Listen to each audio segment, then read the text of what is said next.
Nusantara, gugus kepulauan di garis khatulistiwa. Lautan terbentang sejauh mata memandang, menyimpan kekayaan yang berbataskan cakrawala di kedalaman lautnya. Di pulau-pulau yang bertebaran dari ujung barat Sumatera sampai ke timur di Pulau Papua, dari Pulau Miangas di utara sampai Pulau Rote di ujung selatan. Pulau-pulau di Zamrud Khatulistiwa yang kini bernama Indonesia, pada masa lalu menjadi ruang hidup bagi para petualang bahari. Pelaut-pelaut yang tak surut dilanun ombak, tak gentar dihadang karang, sepenuh jiwa mengarungi luas samudra. Sebagaimana yang telah diajarkan nenek moyang yang telah menjadi petualang bahari sejak masa prasejarah.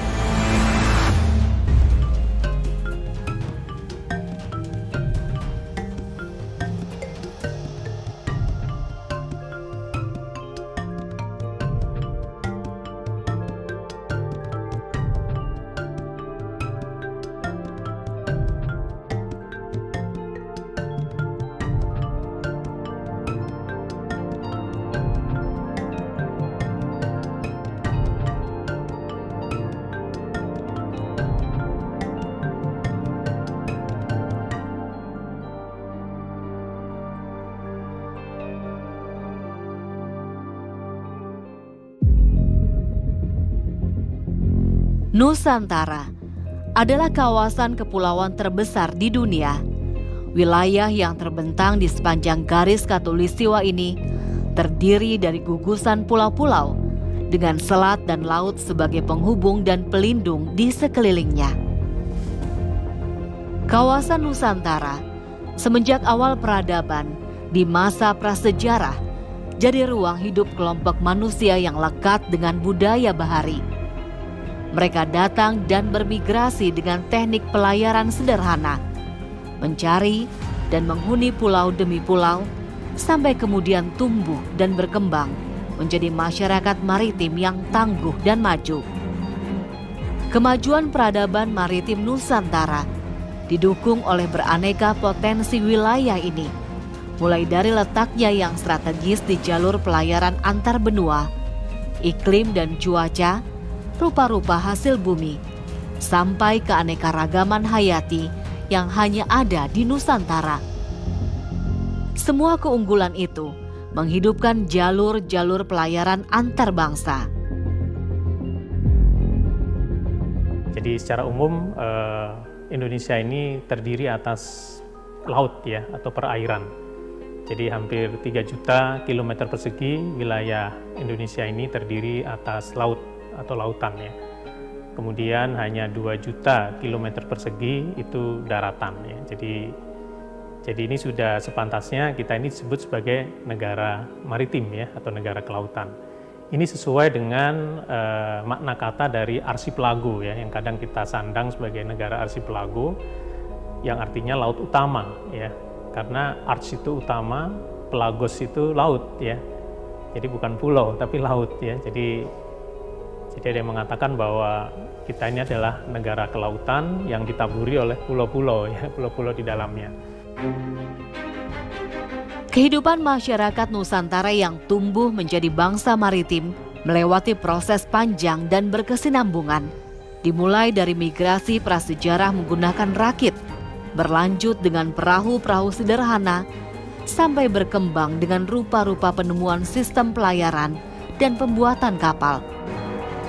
Perkembangan sejarah kemaritiman yang demikian ini terungkap dari peninggalan-peninggalan prasejarah, berlanjut dengan pola perilaku dan budaya yang terwariskan sebagai bagian dari kehidupan sehari-hari kelompok-kelompok masyarakat pesisir di seluruh penjuru Nusantara. Salah satu bukti ya bahwa nenek moyang kita ini adalah pelaut yang mengarungi lautan ya, itu ada di lukisan gua ya, lukisan gua di Pulau Muna ya. Kalau tidak salah namanya Gua Liang Kabori ya, Liang Kabori. Ada lukisan ya di dinding gua, itu 2 perahu ya, 2 perahu yang menggunakan layar kemudian ada dayung-dayung dan ada orang yang sedang mendayung. Lukisan itu dibuat sekitar 4000 sebelum Masehi. Jadi kalau ditambah sekarang 2000 tahun ya Masehi, berarti itu usianya hampir 6000 tahun yang lalu. Jadi itu mungkin menggambarkan ya bangsa kita dulu ya, bangsa Austronesia itu melalang buana ya, berlayar dari satu pulau ke pulau lain ya. Jadi itu juga itu sebagai satu sumber yang paling tua ya, bahwa nenek moyang kita ini adalah bangsa bahari. Suku-suku bangsa penghuni Nusantara memiliki ikatan yang kuat dengan laut sebagai sumber kehidupan. Dalam perkembangannya, laut juga menjadi ruang hidup utama dengan tumbuhnya perdagangan hasil bumi ke segala penjuru dunia.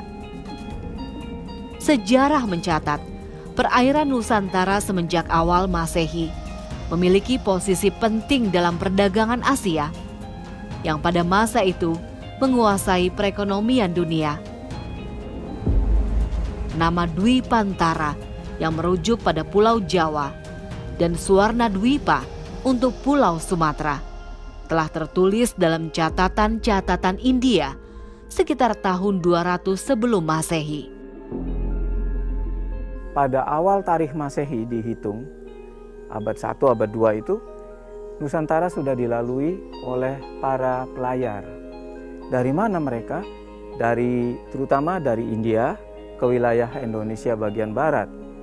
Kemudian yang dari Cina juga datang ke wilayah Indonesia bagian barat dan juga ada yang lanjut ke India. Jalurnya pada awalnya sangat mungkin lewat jalur pantai barat Sumatera. Nah, setelah abad 2, abad 3 ada bukti bahwa mereka menemukan jalur Selat Malaka, sehingga perjalanan lebih singkat sampai ke Nusantara, dan ada juga kapal-kapal itu yang melanjutkan perjalanannya ke utara sampai ke Cina. Jadi sungguh ramai waktu itu. Walaupun di Nusantara ya, di kepulauan Indonesia belum berdiri kerajaan.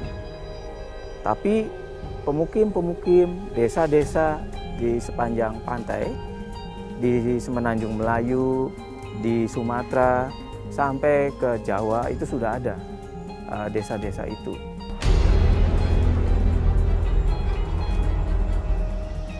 Dinamika perniagaan komoditas hasil bumi Nusantara yang menjadi bagian dari jejaring perdagangan dunia membuka babak baru sejarah Nusantara.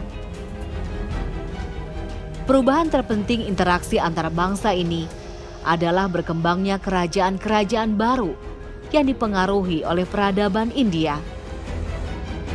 Penguasaan aksara, sebagaimana yang tertera dalam prasasti-prasasti bersejarah, merekam catatan penting perkembangan Nusantara. Kita mungkin dalam masa prasejarah sebelum Sriwijaya itu kan saya sudah sebut, mungkin ada kerajaan atau seperti tanda petik kerajaan gitu, tanda petik ya. Cuma masalahnya belum ada tulisan. Jadi kita belum tahu dokumentasi. Ketika ada tulisan, prasasti sudah dikenalkan, aksara sudah diajarkan oleh orang-orang India, maka kita bisa tahu ada dokumentasi yang namanya prasasti, kita baca. Jadi kerajaan itu bisa diketahui berkat peninggalan dokumennya. Nah, dokumennya adalah prasasti. Begitu. Kerajaan Tarumanagara ada prasasti, kerajaan Kutai kuno ada prasasti, Sriwijaya makin jelas, Mataram makin banyak.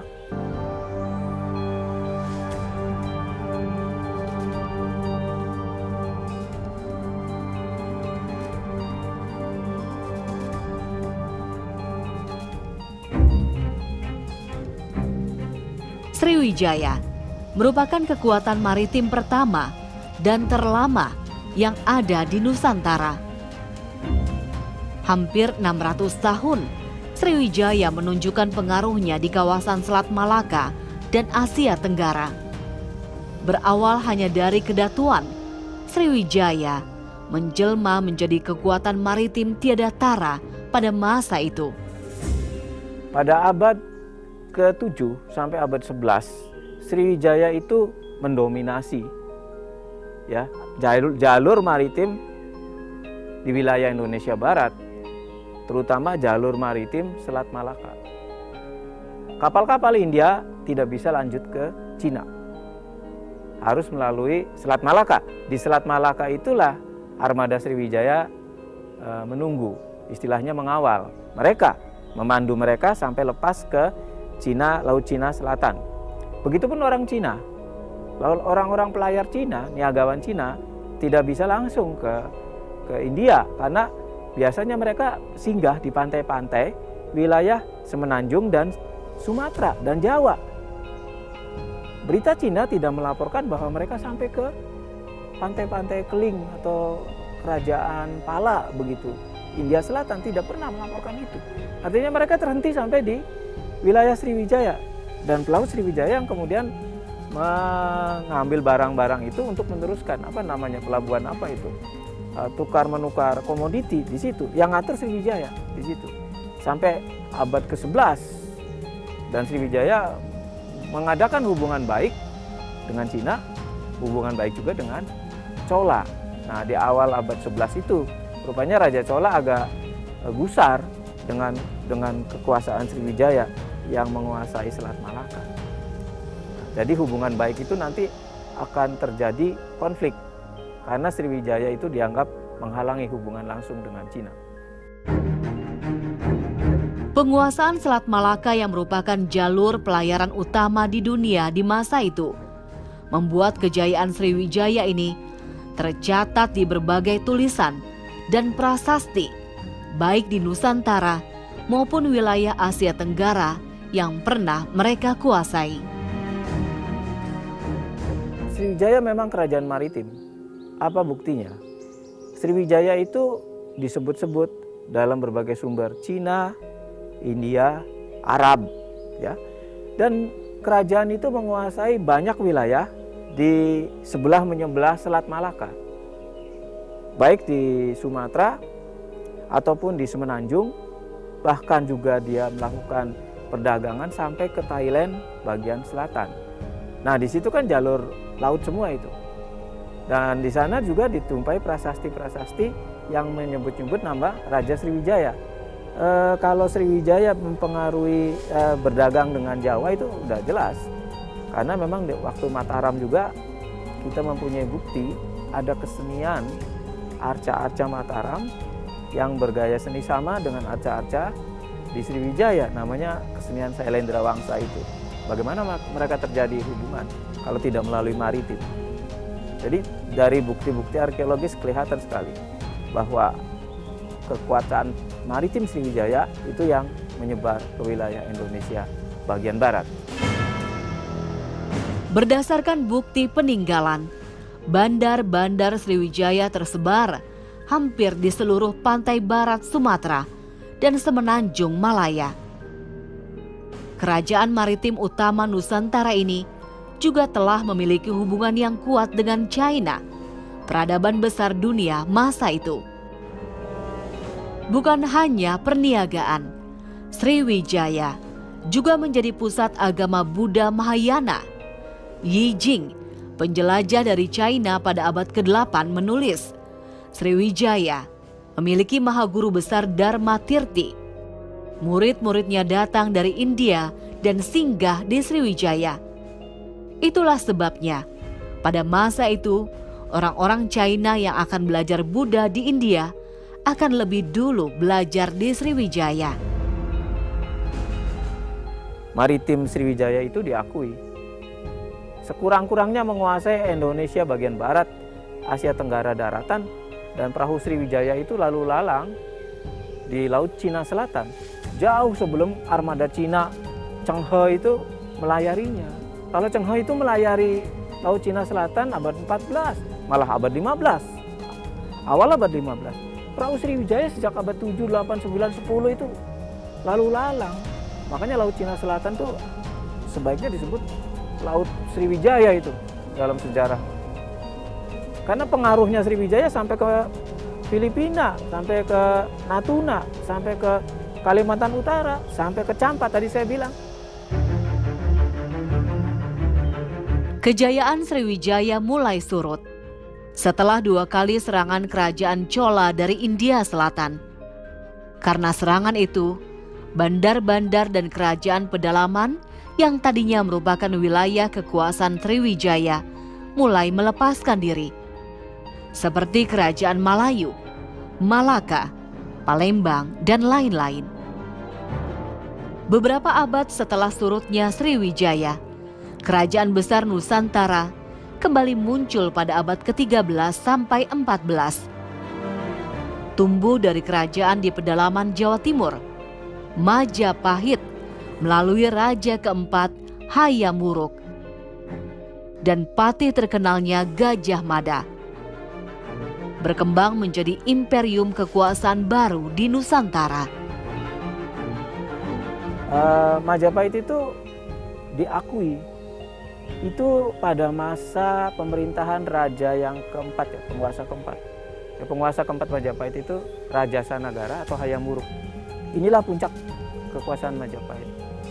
Inilah Majapahit kemudian diakui sebagai kerajaan besar di wilayah Nusantara. Kemegahan Majapahit itu apa buktinya? Dicatat oleh sumber-sumber tertulis di luar Jawa. Kemegahan Majapahit itu membuat negara-negara lain, daerah-daerah lain datang untuk mengaguminya. Ketika mereka mulai datang dan mulai ingin bertemu dengan kerajaan yang megah itu, mereka kan singgah ke pantai-pantai, ke pelabuhan-pelabuhan pantai utara Jawa Timur. Mulai rame pelabuhan utara Jawa Timur. Jadi Majapahit itu memupuk kemegahan dari dalam. Dibikin aman dulu kerajaannya, ya, dibuat makmur penduduknya, tidak ada peperangan di dalam lagi, ya, pembangunan candi-candi besar kecil itu terus dilakukan, pemahatan arca-arca, pembuatan relief-relief, jalan-jalan raya menghubungkan berbagai kota, ya, nagara-nagara. Majapahit ada 12 kurang lebih kota-kota besar pada masa Majapahit. Nah, kemegahan itu kemudian terdengar keluar.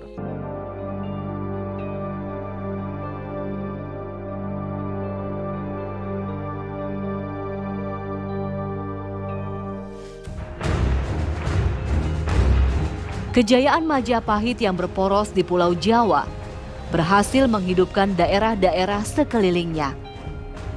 Pantai-pantai utara Jawa sangat ramai. Pengaruhnya meliputi hampir seluruh Nusantara. Majapahit adalah sebuah bentuk kemegahan dari sebuah kerajaan di Nusantara. Artinya semua aspek peradaban megah. Perdagangannya maju, pelayarannya maju, maritimnya kuat, pengakuan dari negara lain juga diperoleh. Tanpa perang mereka pada kirim utusan, dicatat oleh Empu Prapanca dalam Negara Kertagama. Di Sumatera ini, di Kalimantan ini yang datang kirim utusan. Orang Cina datang dagang. Apa yang dibawa orang Cina? Keramik-keramik, sutra. Dan dalam berita Cina dicatat.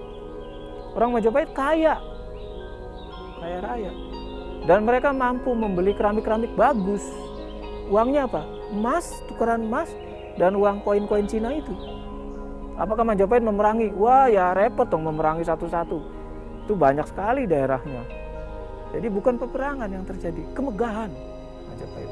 Itu sebenarnya kerajaan yang sangat bisa dijadikan acuan, ya. Indonesia harus megah. Kemegahan Indonesia itu akan membuat kekaguman dari bangsa-bangsa lain. Tidak perlu dengan militer. Sejarah berulang dengan surutnya Majapahit setelah abad 15. Kerajaan-kerajaan Islam di daerah pesisir pun bermunculan. Di Pulau Jawa, kerajaan Islam Demak menandai berakhirnya supremasi Majapahit. Di Sumatera, Samudra Pasai dan Malaka berkembang, sebelum kemudian dilanjutkan oleh Kesultanan Aceh yang mampu bertahan hingga awal abad 20. Di wilayah-wilayah lain, kerajaan-kerajaan Islam berdiri, mulai dari Cirebon, Banten, Ternate, Tidore, Goa, dan kesultanan-kesultanan yang pusatnya di pedalaman seperti Mataram. Di abad ini, Kepulauan Nusantara didominasi oleh kerajaan Islam yang tumbuh seiring pengaruh dan penguasaan mereka atas daerah pesisir dengan pelabuhan-pelabuhan dagangnya. Kesultanan-kesultanan ini menguasai jalur perdagangan laut yang menghubungkan Maluku dengan pesisir utara Jawa. Melewati Selat Sunda, pesisir lautan Hindia, di pantai barat Sumatera dan Aceh, untuk kemudian terhubung ke negeri Ceylon, India, Persia, Arab, dan negeri Timur Tengah lainnya. Itu tahun sekitar 1450 sampai 1680 Masehi. Nah, pada zaman itu Nusantara atau Asia Tenggara ini merupakan satu wilayah yang ramai dengan pelayaran perdagangan ya. Dan itu membuat masyarakatnya hidup sejahtera ya. Baik penguasanya ya, masyarakatnya, pedagangnya, termasuk mungkin petani petani atau masyarakat yang membudidayakan komoditas itu. Nah, mereka hidup sejahtera karena terjadi satu kegiatan pertukaran perdagangan yang saling menguntungkan ya. Itu yang membuat sebetulnya pada masa itu terjadilah apa yang disebut dengan komunikasi lintas budaya ya. Itu terjadi di pelabuhan-pelabuhan ya. Pelabuhan-pelabuhan itu di mana suku-suku yang menjadi pedagang atau pelaut datang membeli komoditas perdagangan dari suku-suku yang setempat ya, yang tinggal di wilayah itu. Nah, ini yang sedikit banyak muncul apa yang disebut dengan integrasi masyarakat tadi ya. Munculnya kampung-kampung berdasarkan etnis yang ada di pelabuhan-pelabuhan itu. Dan mereka hidup dengan rukun dan damai. Di abad ke-15, komoditi rempah Nusantara paling dicari dan bernilai tinggi oleh bangsa Eropa.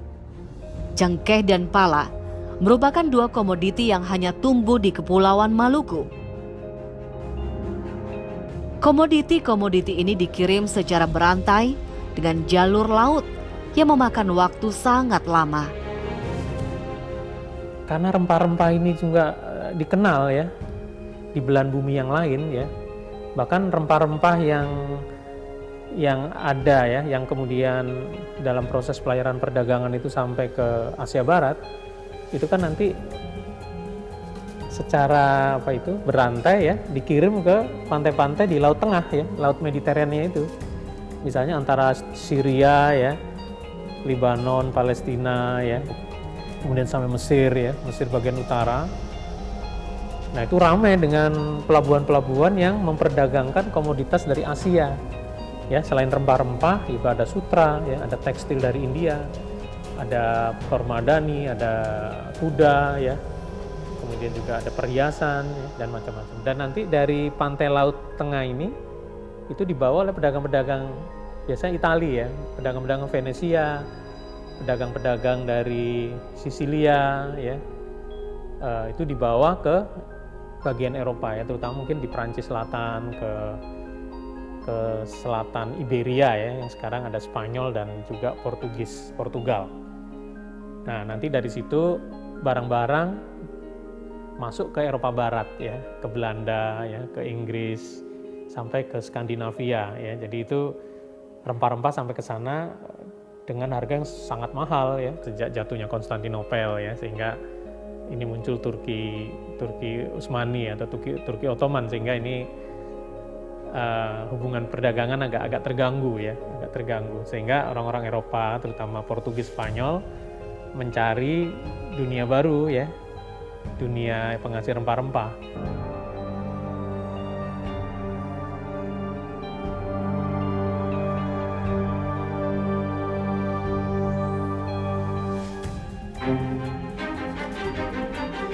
Akhirnya di awal abad ke-15, bangsa Eropa sampai ke Nusantara.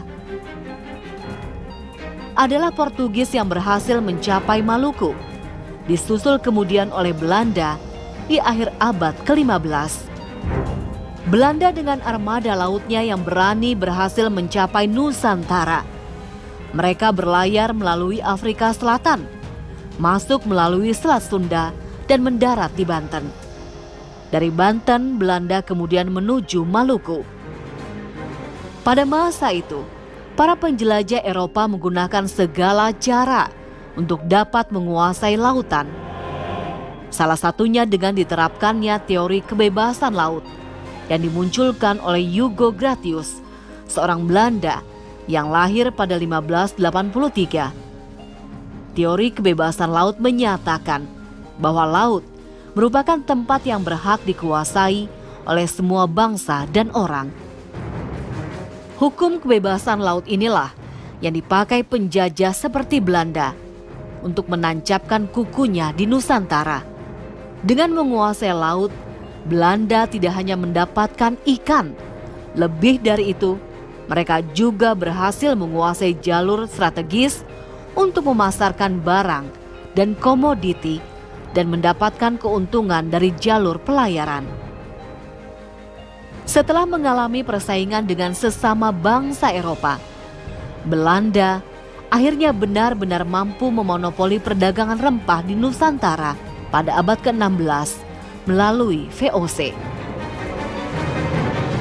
Kunci penting penguasaan ini tidak lain adalah perhatian serius mereka atas teknologi dan manajemen pelayaran dan kelautan. VOC itu menyadari bahwa Nusantara ini atau yang kita kenal sebagai India Timur, kita kan disebutnya India Timur ya, East Indies. Ini adalah kawasan kemaritiman. Makanya manajemennya adalah bagaimana VOC memiliki kapal-kapal dagang yang banyak gitu ya. Kemudian juga kapal-kapal perang untuk menjaga kapal-kapal dagangnya ini. Meskipun di masa itu juga antara kapal dagang dan kapal perang itu kadang fungsinya sama ya. Kadang kapal dagang juga dia punya meriam gitu untuk melindungi diri. Nah, ini VOC punya kapal yang sangat banyak ya. Ini beda dengan Portugis atau Portugal yang di tahun 1600, 1700 itu kapalnya sedikit ya. Sementara VOC itu bisa sekian ribu kapal mereka miliki. Ya. Mungkin kalau secara tonase ya mungkin luar biasa ya. Dan dia punya awak kapal ya, kelasi, prajurit itu berapa puluh ribu ya. Itu yang kemudian direkrut dari berbagai kebangsaan, tidak hanya orang Belanda. Makanya yang bertugas di VOC itu kadang orang Jerman, ada keturunan Prancis, ada keturunan Swedia. Ya, seluruh orang Eropa kadang jadi pegawai VOC. Pada abad ke-18, VOC runtuh. Kekuasaan mereka atas Nusantara dilanjutkan oleh pemerintah kerajaan Belanda. Nusantara resmi menjadi koloni bernama Hindia Belanda. Rempah-rempah tidak lagi menjadi primadona utama, digantikan oleh komoditas perkebunan. Seiring dimulainya sistem tanam paksa. Sekali lagi, kebijakan maritim pemerintahan kolonial Hindia Belanda menjadi kunci penting atas langgengnya kekuasaan mereka di Nusantara. Nah, salah satu upaya dari pemerintah kolonial Hindia Belanda yang terkait kemaritiman itu adalah mereka membangun perusahaan pelayaran namanya KPM.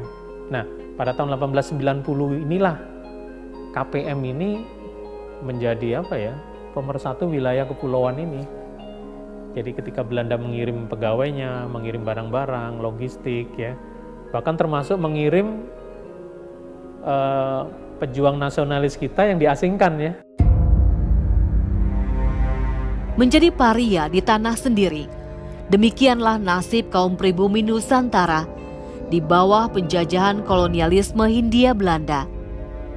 Dalam arus zaman yang demikian ini, pelaut-pelaut Nusantara tiada surut. Mereka tetap mengarungi samudra, sebagaimana yang diajarkan oleh nenek moyang mereka. Nah, sementara untuk masyarakat Indonesia sendiri, waktu itu juga berkembang pelayaran rakyat. Jadi meskipun pemerintah, taruh misalnya VOC maupun Hindia Belanda ya, tapi pelayaran rakyat ini tetap berlangsung sebetulnya. Jadi kalau kita tahu, tahun 1800 bahkan mungkin tahun 1700 ya, itu orang Makassar, Bugis, itu perahu-perahunya udah sampai ke Australia Utara. Mereka sebut Marege, Australia Utara itu mereka sebut Marege atau kayu Jawa. Sekitar Teluk Carpentaria ya, arah Hamland ya, atau Northern Territory sekarang. Sekarang mungkin kota Darwin itu dulu sebetulnya daerah keluyurannya orang Bugis, terutama orang Makassar ya. Mereka mencari tripang. Mereka mencari tripang, diolah di sana, dimasak, dikeringkan, kemudian dibawa ke Makassar. Nah, nanti ada kapal-kapal dagang Cina, Tiongkok yang datang untuk membeli itu. Ya, ini perdagangan tripang itu nilainya tinggi sekali. Nah, ketika Hindia Belanda berkuasa itu, mereka memberi pajak atas perdagangan ini.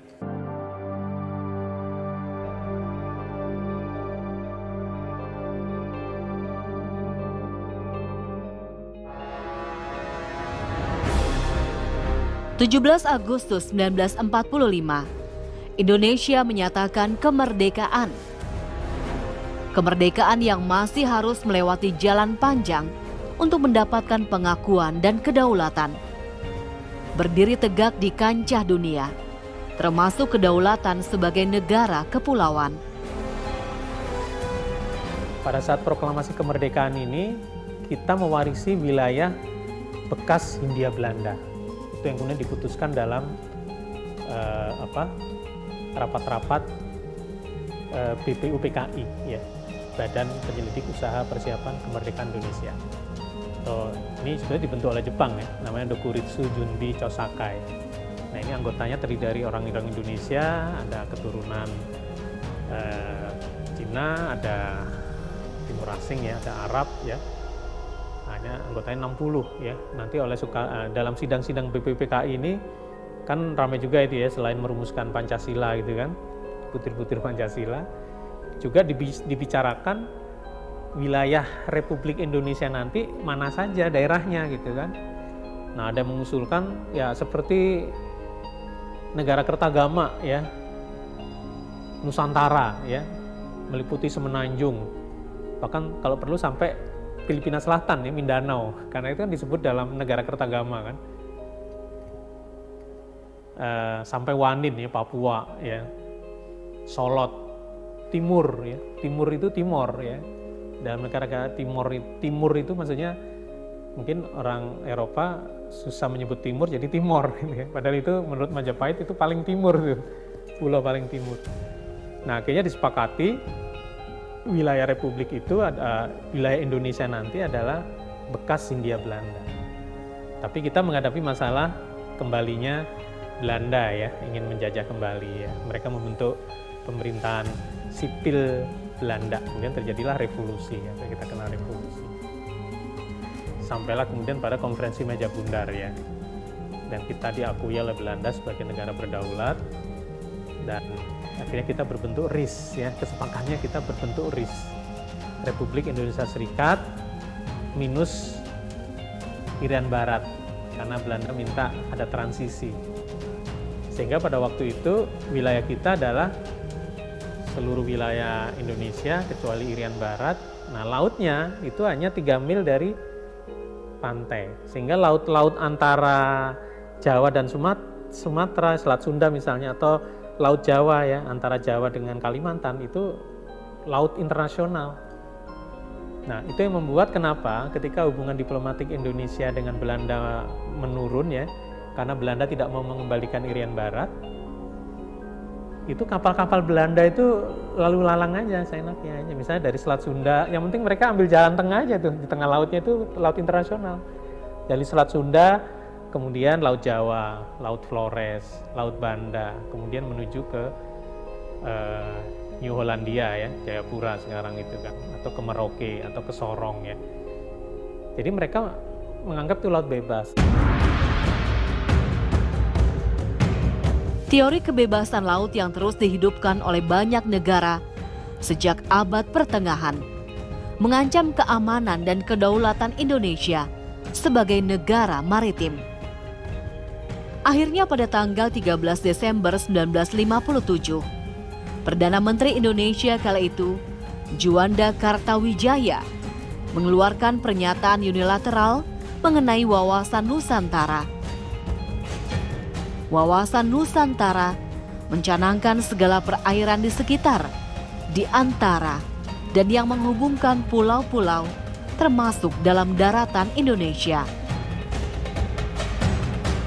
Melalui apa yang kemudian dikenal sebagai Deklarasi Juanda ini, wilayah darat dan laut Indonesia menjadi kesatuan yang utuh dan berdaulat. Dalam perspektif kemaritiman, Deklarasi Juanda dianggap sebagai deklarasi kemerdekaan Indonesia yang kedua, sehingga kemudian ditetapkan sebagai Hari Nusantara. Kembali, jalan panjang perjuangan harus dilewati oleh bangsa ini. Negara-negara besar seperti Australia, Uni Soviet, China, dan banyak negara lain menolak hukum baru kemaritiman yang dirintis oleh Juanda.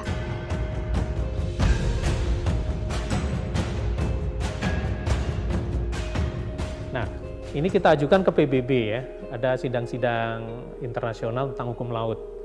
Tapi ditolak, sampai kepada UNCLOS, Konferensi Hukum Laut Internasional tahun 1982 di Montego Bay di Jamaika itu, yang kemudian itu meluluskan klaim Indonesia tentang laut teritorial itu. Nah, kita diakui sebagai negara arsipelago bersama Filipina. Nah, kemudian kita ditambahkan hak zona ekonomi eksklusif dan kewajiban membuka alur pelayaran damai ya, bagi kapal-kapal asing melalui wilayah laut-laut teritorial kita. Sehingga kita membuat namanya Alur Laut Kepulauan Indonesia atau ALKI. ALKI 1, ALKI 2, ALKI 3. Perjuangan bangsa atas kedaulatan laut adalah marka penting masa depan kemaritiman Indonesia. Deklarasi Juanda membendung anasir-anasir asing yang masih terus mencoba menghidupkan politik kolonialisme dan imperialisme di seluruh penjuru dunia. Harga diri, kedaulatan, dan kemandirian Indonesia berhasil ditegakkan. Deklarasi Juanda ini secara politis sangat penting ya, karena harga diri juga ya, harga diri, kemandirian, dan masalah kedaulatan ya, sehingga semua kapal asing itu kalau masuk dia harus membayar ya, bea atau cukai ya, atau mereka ya harus ke pelabuhan kita ya. Kita menerapkan itu bahwa kapal-kapal asing yang masuk tanpa izin ya kita berdasarkan Undang-Undang tahun 60 ya kita tangkap gitu ya. Kemudian deklarasi Juanda ini kan membuat kita bisa punya landasan ya, bahwa potensi perikanan di laut teritorial itu ya kita garap jadinya. Jadi yang tadinya mungkin kapal ikan asing leluasa, ya sekarang kita batasi mereka.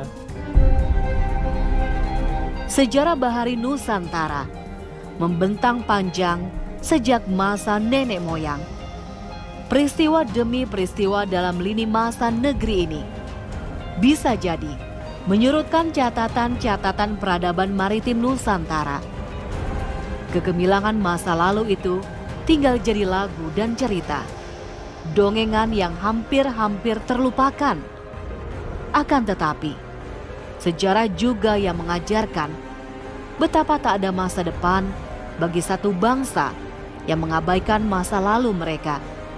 Juga Indonesia, negeri yang harus terus berjuang untuk membangun kembali kejayaan bahari, peradaban maritim masa lalu untuk masa depan seluruh rakyat Indonesia.